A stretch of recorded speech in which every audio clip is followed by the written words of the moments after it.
Hello friends, कैसे हैं आप। आई होप आप सब बढ़िया ही होंगे। दोस्तों, काम तो हम सब करते ही हैं, लेकिन काम करते करते हम कई बार कुछ ऐसी प्रॉब्लम से घिर जाते हैं कि अगर हमें उनका सोल्यूशन ना मिले तो हमारा काम तो मुश्किल हो ही जाता है, साथ साथ हमारे समय और पैसे की भी वेस्टेज होती है। तो आज मैं आपके लिए कुछ ऐसी टिप्स एंड ट्रिक्स लेकर आई हूँ जो कि आपके काम को तो आसान बनाएंगी, साथ साथ आपके ढेर सारे पैसे की भी बचत करेंगी और आपका समय भी बचाएंगी। चलिए देर ना करते हुए आज की वीडियो शुरू कर लेते हैं अपनी पहली टिप से। चलिए फ्रेंड, मेरी पहली टिप होने वाली है चीनी को लेके। दोस्तों, कई बार मॉइस्चर के कारण या कई बार रेनी सीजन में क्या होता है, हमारी चीनी के अंदर मॉइस्चर चला जाता है, जिसके कारण हमारी चीनी सारी गीली हो जाती है और बिल्कुल बेकार हो जाती है, किसी काम में नहीं आती, क्योंकि ये बिल्कुल मॉइस्चर के कारण बिल्कुल ये पानी बन जाती है। तो ये आपकी चीनी बिल्कुल भी ख़राब ना हो, तो उसके लिए एक ट्रिक आपके साथ शेयर करने वाली हूँ कि आपने क्या करना है कि आपने जब भी अपनी चीनी को स्टोर करना है तो सबसे पहले आपने एयर टाइट कंटेनर का यूज़ करना है। अगर आपका एयर टाइट कंटेनर नहीं है तो आपने दूसरा काम क्या करना है, इस तरीके से लेना है आपने टिश्यू पेपर, और टिश्यू पेपर लेने के बाद आपने लेने हैं इस तरीके के चावल के कुछ दाने, और चावल के दाने लेने के बाद आपने क्या करना है, इस तरीके से आपने टिश्यू पेपर के अंदर फोल्ड कर देना है। फोल्ड करने के बाद आप किसी भी रबड़ बैंड से इसको सिक्योर कर दें ताकि ये खुले ना। इसके बाद आपने क्या करना है, अपनी चीनी के बीचों बीच जो है आपने इस टिश्यू पेपर को रख देना है।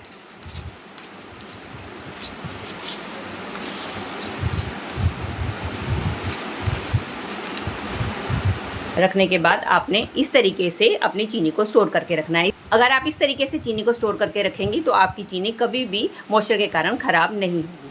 चलिए फ्रेंड, मेरी अगली टिप होने वाली है साड़ी को लेकर। दोस्तों, हमारे पास हर टाइप की साड़ी होती है, कोई कॉटन की, कोई सिल्क की। तो क्या होता है, कुछ साड़ियाँ हमारी इतनी ज़्यादा सिल्की होती है, अगर हम उसको हैंगर में ऑर्गेनाइज करके रखते हैं और वो थोड़ा सा हिलती डुलती है तो इस तरीके से हैंगर में से निकल कर गिर जाती हैं। आपने भी ये प्रॉब्लम्स फेस की होगी। अगर आपको इस तरीके की प्रॉब्लम आती है तो उसका एक जुगाड़ आपके साथ शेयर करने वाली हूँ। तो उसके लिए आपने क्या करना है, पहले आपने हैंगर में अपनी साड़ी को अच्छी तरीके से डाल देना है। ये देखिए, इसके बाद आपने लेनी है इस तरीके से क्लॉथ क्लिप्स, और क्लॉथ क्लिप्स लेने के बाद आपने इसके ये जो साइड्स के एंड्स हैं इसके ऊपर आपने इस तरीके से क्लॉथ क्लिप को लगा देना है। इस तरीके से क्लॉथ क्लिप लगाने के बाद जब आप साड़ी को ऑर्गेनाइज करके रखेंगी तो आप देखेंगी आप साड़ी को जितना मर्जी हिलाएं डुलाएं कि आपकी साड़ी बिल्कुल भी हैंगर में से नहीं निकलेगी, एज इट इज़ ही ऑर्गेनाइज रहेगी। मैंने तो यहाँ 2 चिमटी का इस्तेमाल किया, अगर आपके पास 1 चिमटी है तो आप इसको इस तरीके से हैंगर में ऊपर भी लगा सकती हैं। इनमें से जो आइडिया आपको ठीक लगता है आप इस्तेमाल कर सकती हैं। चलिए फ्रेंड, बढ़ते हैं अगली टिप की तरफ। अगली टिप होने वाली है हल्दी को लेकर। दोस्तों, मार्केट से तो हम हल्दी खरीद के लेकर आते हैं क्योंकि हमारी हर दाल सब्जी में हल्दी का इस्तेमाल होता है, लेकिन खरीदने के बाद हमें ये नहीं पता होता कि हमारी हल्दी ये फ्रेश है या इसके अंदर मिलावट है। उसका पता कैसे कर सकती हैं, उसके लिए आपको एक ट्रिक बताने वाली हूँ। उसके लिए मैंने ग्लास में ले लिया है पानी। अब हम क्या करेंगे, इस हल्दी को हम डाल देंगे इस पानी के अंदर, और इसके बाद हम इसको चम्मच की मदद से हिला लेंगे। हिलाने के बाद आपने इसको थोड़ी देर के लिए इसी तरीके से छोड़ देना है।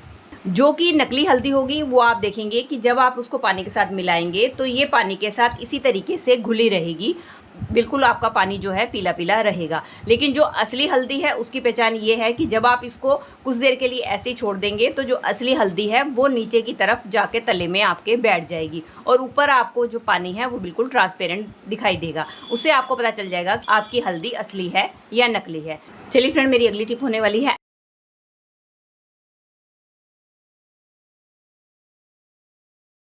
अक्सर आपने देखा है एप्पल को हम इस तरीके से कट करके खाते हैं, और इसका ये जो बीज वाला पोर्शन है इसको हम इस तरीके से निकालते हैं, जिसके कारण क्या होता है, हमारा काफ़ी सारा जो एप्पल होता है वो वेस्ट चला जाता है। ये देखिए, इस तरीके से हमारा काफ़ी एप्पल वेस्ट चला जाता है। तो आपका एप्पल वेस्ट ना जाए उसके लिए एक ट्रिक बताती हूँ। उसके लिए आपने लेना है इस तरीके से एक पिलर, और पिलर लेने के बाद इसका ये जो ऊपर वाला हिस्सा है आपने धीरे धीरे करके इस तरीके से पिलर को डालना है। इस तरीके से आप डालेंगी तो इसका जो बीच वाला पोर्शन है आप ये देखेंगे, ये देखिए इस तरीके से इसका बीज वाला पोर्शन है सारा का सारा आपका एक ही बारी में निकल कर आ जाएगा। अब आप बड़ी आसानी से अपने एप्पल को काट कर अपने फैमिली मेम्बर्स को खाने के लिए दे सकती हैं। ये देखिए, अब इसके लिए बार बार आपको एप्पल को बीच में से काट कर उसके बीज नहीं निकालने पड़ेंगे, और जिससे कि आपका टाइम भी वेस्ट नहीं होगा और आपके एप्पल जो है बिल्कुल बीज फ्री हो जाएंगे। चलिए फ्रेंड, मेरी अगली टिप होने वाली है कप को लेके। कप का इस्तेमाल हम सब चाय कॉफी पीने के लिए करते हैं, लेकिन जब हम कप को वॉश करने के बाद इस तरीके से इसको उल्टा करके रख देते हैं और नेक्स्ट टाइम जब हम इसको यूज करने लगते हैं तो आपने देखा होगा इसमें से एक अजीब सी स्मेल आती है, जिसके कारण हम इसको फिर से यूज नहीं कर पाते हैं। तो उसको यूज करने के लिए आपके साथ 2 ट्रिक शेयर करने वाली हूँ कि आप क्या करें। पहला तरीका तो क्या है, आपने इस तरीके से न्यूज़पेपर के छोटे छोटे टुकड़े और आप इसकी एक बॉल बना ले, और इसके बाद आपने क्या करना है, बॉल बनाने के बाद इसको थोड़ा सा गीला करके अपने सारे कप्स के अंदर थोड़ी देर के लिए इसको इस तरीके से छोड़ दें। ऐसा करने से क्या होगा, आपके कप के अंदर जितनी भी स्मेल होगी थोड़ी देर में ये स्मेल दूर हो जाएगी और आप इन कप का इस्तेमाल कर सकते हैं। अगर आप ऐसा नहीं करना चाहते तो दूसरी ट्रिक ये है कि आप क्या करें, आप लें इस तरीके से तवा। जब भी हम खाना बनाते हैं, खाना बनाने के बाद हमारा तवा थोड़ी देर के लिए गर्म रहता है, तो उसके बाद आप क्या करें, अपने जो धोए हुए कप है उसको आप इस गर्म तवे के ऊपर इस तरीके से उल्टा करके रख दें। ऐसा करने से क्या होगा कि इसकी गर्माहट से इसके अंदर की जितनी भी बैड स्मेल है वो दूर हो जाएगी और जब नेक्स्ट टाइम आप इसको यूज करेंगे इसमें से कोई भी स्मेल आपको नहीं आएगी। चलिए फ्रेंड, बढ़ते हैं अगली टिप में। अगली टिप में मैंने ले ली है एक बोतल। अब हम क्या करेंगे, इसका ऊपर वाला हिस्सा जो है किसी गरफ नाइफ की मदद से कट कर लेंगे। अब देख सकते हैं दोस्तों, इसको मैंने इस तरीके से ऊपर से कट कर लिया है। अब इसका इस्तेमाल कहाँ करना है, चलिए मैं आपको दिखाती हूँ। तो हमने ये जो टूल बनाया है इसकी मदद से हम बहुत ही आसानी से अपने सिंक की ब्लॉकेज को ठीक कर सकते हैं। उसके लिए आपने क्या करना है, ये जो बोतल का कटा हुआ हिस्सा है इसको आपने अपनी जो नाली होती है उसके ऊपर रख के धीरे धीरे आपने इसके ऊपर प्रेशर देना है। ऐसा करने से क्या होगा कि आपका पानी प्रेशर देना है। प्रेशर देने से क्या होगा, आपकी जो भी नाली ब्लॉक हुई है वो खुल जाएगी और आपका सारा पानी निकल जाएगा। इससे आपको बार बार प्लम्बर को बुलाना भी नहीं पड़ेगा और आपके पैसों की भी बचत हो जाएगी। चलिए फ्रेंड्स, देख लेते हैं अगली टिप को।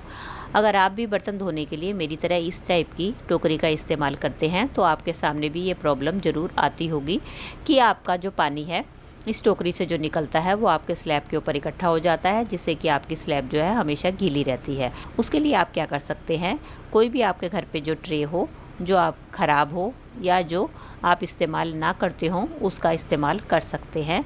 उसको आप अपने टोकरी के नीचे इस तरीके से रख दें। उसका ये फ़ायदा होगा कि आपकी टोकरी के अंदर जितने भी बर्तन पड़े हैं उसके जो पानी निकलेगा वो इस ट्रे के ऊपर इकट्ठा हो जाएगा, जिससे क्या है आपकी स्लैब ख़राब नहीं होगी, गीली नहीं रहेगी, सिर्फ वो पानी इस ट्रे पे आ जाएगा। जब ये पानी ट्रे पे इकट्ठा हो जाए तो आप इसको निकाल के ट्रे को सुखा सकते हैं। इससे आपकी स्लैब सूखी रहेगी। इसी से रिलेटेड मैं आपके साथ दूसरी टिप शेयर करने वाली हूँ कि इस तरह की टोकरी में हमें एक समस्या और आती है कि इसकी हाइट जो है काफ़ी नीचे होती है, जिसके चक्कर में हमारे बर्तन सूख नहीं पाते हैं और पानी नीचे इकट्ठा होता रहता है। उसके लिए आप एक काम कर सकते हैं, आपके पास इस तरीके बोतल के ढक्कन तो होंगे ही, उसका आप इस्तेमाल कर सकते हैं जैसे कि मैं कर रही हूँ। आप ढक्कन को लें और किसी ग्लू की मदद से आप इसके नीचे की तरफ चारों कॉर्नर्स पे इसको लगा दें। इससे आप देखेंगे कि आपकी टोकरी की हाइट थोड़ी सी ऊंची हो गई है और जो भी पानी गिरेगा वो बर्तनों से नीचे आ जाएगा और उसको आप किसी भी वाइपर की मदद से साफ़ कर लें। इससे क्या होगा, आपके बर्तन जो है सूखे रहेंगे। ये थी दोस्तों मेरी आज की वीडियो। आई होप आपके लिए यूज़फुल रही होगी। अगर आपको वीडियो अच्छी लगी हो तो प्लीज़ इसे एक ज़रूर लाइक दीजिएगा और मेरे चैनल को घंटी के साथ सब्सक्राइब कर दीजिएगा अगर आपको ऐसी ही और वीडियो देखनी है। चलिए मिलते हैं नेक्स्ट वीडियो के साथ। Till then take care and